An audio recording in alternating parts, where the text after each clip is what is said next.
Oke, gas, gas, gas, gas, gas. Awas.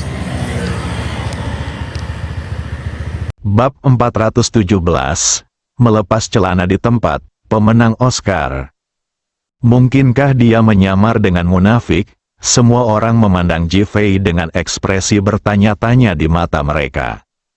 Mata Aso menyipit 2 kali. Ji-Fei, aku tidak mengerti apa yang kamu katakan. Sengaja berpura-pura bingung, Ji-Fei mengabaikan Aso dan memandang Li Boli dan Li Fufeng. Haruskah ayah dan anak memanggil polisi atau tidak? Jika kamu tidak menelepon polisi sekarang, saya akan memanggil polisi. Wajah Li Boli terbakar kesakitan. Dia tidak ingat berapa kali wajahnya ditampar, dan dia tidak tahu seperti apa perasaannya. Namun pertanyaan Ji-Fei kini membuatnya lebih sakit daripada ditampar wajahnya, karena tentu saja ia tidak berani memanggil polisi sekarang. Jika dia berani menelepon polisi sekarang, dia yakin Aso akan berani membunuhnya sekarang. Menderita karena keheningan, yang paling membingungkannya adalah Ji-Fei sebenarnya bertindak lebih keras darinya, seolah-olah Ji-Fei lah yang dianiaya. Ji-Fei tidak lagi memperhatikan Li Boli yang diam, tapi melihat orang-orang di tempat kejadian yang baru saja menyukai Aso. Tidakkah kamu ingin tahu mengapa bangunan di komunitas Yue Banwan runtuh hari ini? Memikirkan, menghadapi pertanyaan aneh ini, semua orang tidak bisa menahan diri untuk tidak berbicara. Ji-Fei tersenyum, kalau begitu kamu harus bertanya pada ketua Aso. Nadanya penuh makna. Aso merasa sangat tidak yakin saat ini. Ketenangan Ji-Fei membuatnya tidak yakin dengan pemikiran Ji-Fei yang sebenarnya, terutama tentang situasi Fukuda dan lainnya. Dia tanpa sadar menatap Miko Ando, yang sedang berjalan mendekat dan menemukan alisnya berkerut dengan sedikit kekhawatiran di wajahnya, dan dia segera menyadari bahwa ada sesuatu yang tidak beres. Dia tertawa kecil dan berkata, Ji-Fei, karena komunitas Yue Banwanmu runtuh, pasti ada banyak hal yang harus diselesaikan. Menurutku jamuan makannya sudah selesai. Kamu harus kembali dan menanganinya dengan cepat. Setelah mengatakan itu, dia memandang semua orang, bagaimana menurutmu? Tampaknya sangat agung dan penuh perhatian. Setelah mendengar ini, banyak orang yang mengangguk setuju. Namun, Ji-Fei pun tersenyum dan berkata, belum. Aku belum selesai minum. Lagi pula, pertunjukan malam ini baru saja dimulai, bagaimana bisa berakhir? Apa kamu tidak ingin menontonnya? Kata-katanya membuat orang-orang yang sudah menyukai gosip tidak bisa menahan diri untuk berhenti. Bahkan menatap Aso, matanya ingin diam. Aso melirik Ando Miko, dia tidak berbicara, tapi matanya menunjukkan kegugupan. Dia baru saja menghubungi Futian, tetapi tidak ada yang menjawab telepon. Aso mulai merasa cemas. Ji-Fei, kamu pria yang tidak tahu malu. Pernahkah kamu minum anggur atau makan makanan enak? Kamu masih tidak ingin pergi. Li Baili melihat rasa malu Aso dan berbicara dengan cepat, berharap membuat Ji-Fei marah dan membuatnya pergi untuk menyenangkan Aso. Aso mengangguk dan memberikan pandangan memberi semangat. Ji-Fei mengabaikan Li Boli, tapi mengambil anggur merah di atas meja, menuangkan segelas, dan mengangkatnya dengan lembut ke Aso. Aso, menurutmu anggur merah ini terlihat seperti darah merah? Matanya lembut dan tenang, dengan sedikit rasa jijik. Namun hal itu membuat banyak orang yang berada di tempat kejadian merasa mual bahkan tidak ingin minum anggur merah di kemudian hari. Ji-Fei mengatakannya dengan mudah, tapi Aso merasa gelisah. Gudong. Ji-Fei mengangkat kepalanya dan langsung meminumnya. Jika seekor anjing menggigitku, aku tidak akan pernah menggigit anjing itu, karena aku bukan anjing. Tapi, dia berhenti sejenak dan melirik ke arah Aso dan Li Boli. Aku akan meminum darah anjing itu, membiarkan mereka kehilangan darahnya sedikit demi sedikit, lalu mati sedikit demi sedikit. Ledakan. Kata-kata Ji Fei membuat semua orang merasa seperti disambar petir, dengan keterkejutan yang kuat di mata mereka. Apa yang dia katakan terlalu lugas dan berdarah-darah. Apalagi raut wajahnya saat meminum anggur merah membuat mereka semua merasakan ketakutan yang tak terlukiskan. Aso melirik Ando Miko, dan Ando Miko langsung mengangguk, namun ada semacam kesedihan di matanya. Haha, Aso tersenyum dan berkata, Ji Fei, menurutku sayang sekali jika kamu tidak menjadi psikiater. Kamu juga sangat cocok untuk pekerjaan psikologis. Dalam sekejap, dia berubah pikiran dan berkata, semuanya, mari kita lihat bagaimana Ji Fei menangani masalah ini di Teluk Yueban. Kita tidak akan mengakhiri perjamuan sampai kita melihat hasil dari masalah ini. Dia sekarang siap melawan Ji Fei sampai mati. Jika benar-benar gagal, Miko Ando yang akan bertanggung jawab. Li Ruoshi menatap Ji Fei dengan mata bertanya-tanya. Ji Fei tersenyum dan memeluknya, duduk di sebelah Feng Huang. Keindahan di kiri dan kanan tenang dan tenang. Sebaliknya, semua orang di tempat kejadian berspekulasi. Miko Ando hendak berjalan keluar ketika tiba-tiba terdengar suara langkah kaki yang berantakan di ruang perjamuan. Semua orang melihat dan melihat Qi Yuan, Zhang San dan yang lainnya berjalan masuk bersama Futian, Yamazaki, Ansi Lixiang dan lainnya. Tubuh Miko Ando langsung membeku, seolah-olah ada yang mengetuk titik akupunturnya, dan dia menatap orang yang masuk, tak percaya. Apalagi mengingat mereka berlima sudah tertangkap, bagaimana mungkin? Ini bukan babi yang dibiarkan keluar, tapi tidak ada yang lolos. Aso juga kaget, akhirnya dia tahu kenapa Ji Fei begitu tenang. Namun, dalam hati saya benci sampai mati 5 orang ini, mereka semua ditangkap, jadi kenapa tidak mati? Banyak orang di tempat kejadian telah mengenali Zhang San dan yang lainnya sebagai orang dari perusahaan keamanan Bameng dan bawahan Ji Fei. Matanya bola-balik menatap wajah Ji Fei dan Aso. Ketika Qi Yuan baru saja masuk ke dalam mobil dan bergegas, dia memberitahu Ji Fei bahwa dia telah menangkap mereka semua. Jadi Ji Fei sangat tenang. Sekarang dia melihat orang-orang dibawa ke sana. Dia sangat puas dengan kemampuan Qi Yuan dan lainnya.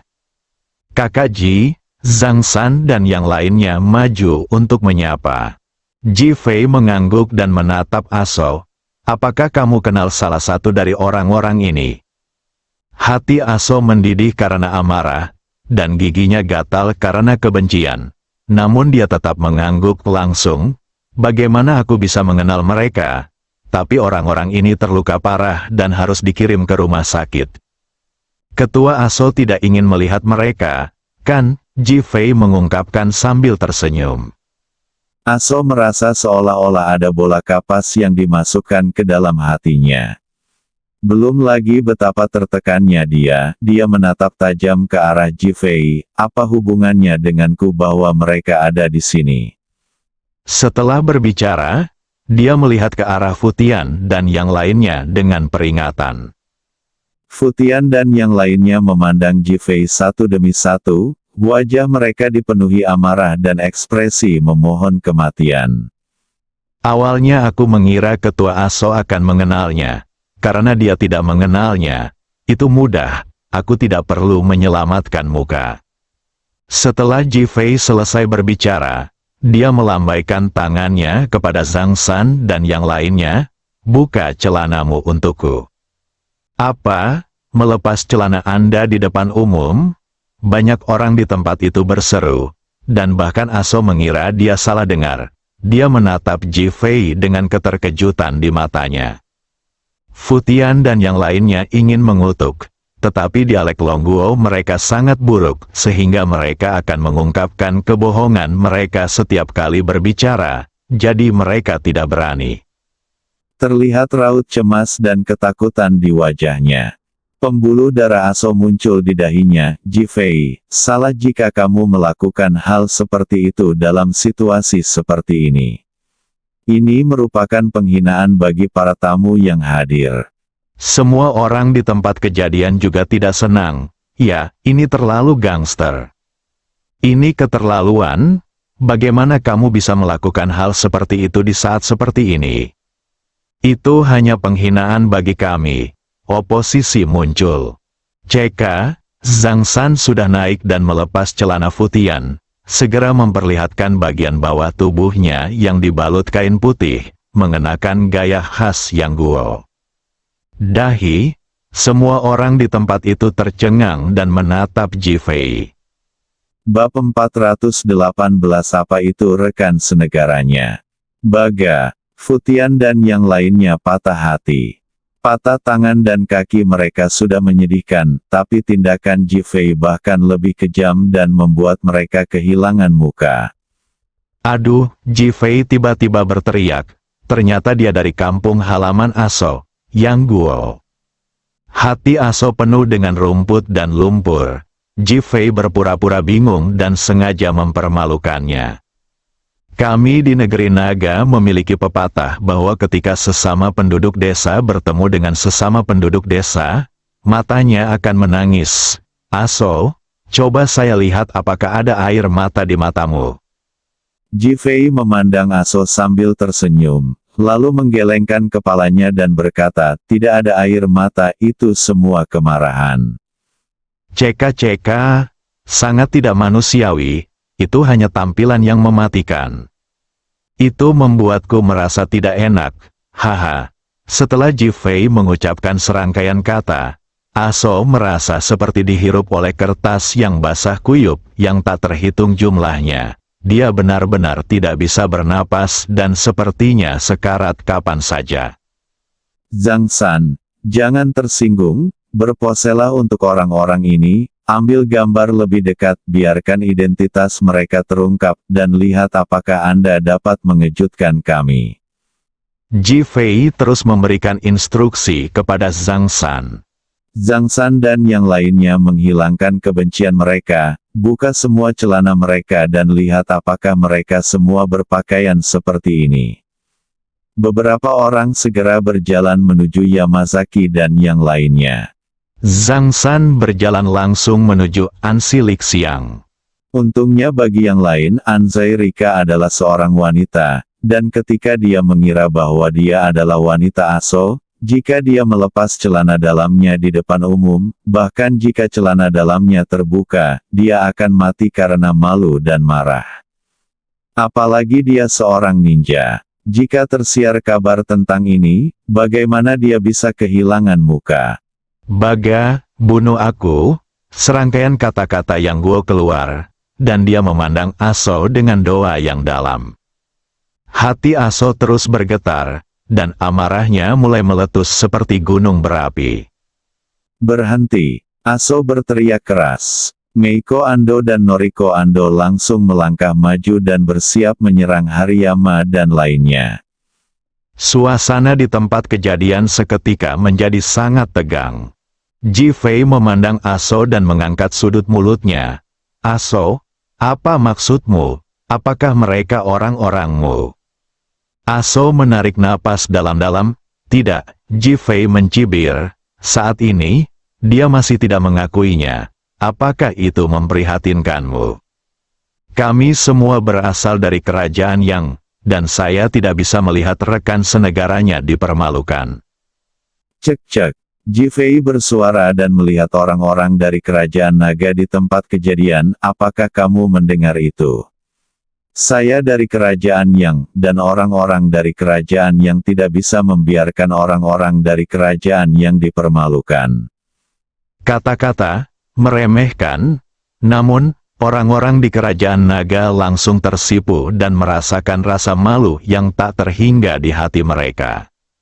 Dia juga dari kerajaan naga, dan dia baru saja mengejek Jifei, dan bahkan ingin membuat lelucon tentang menyaksikan runtuhnya komunitas Yue Banwan.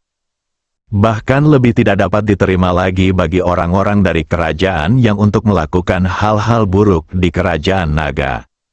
Saya tidak tahu siapa yang berteriak, kanan. Kerumunan yang sadar segera mulai setuju. Aso tidak menyangka salah satu alasannya akan digunakan dengan cerdik oleh Ji Fei untuk menyatukan rakyat kerajaan naga, dan dia merasa kesal. Tapi dia segera melihat ke arah An Si Lik Xiang.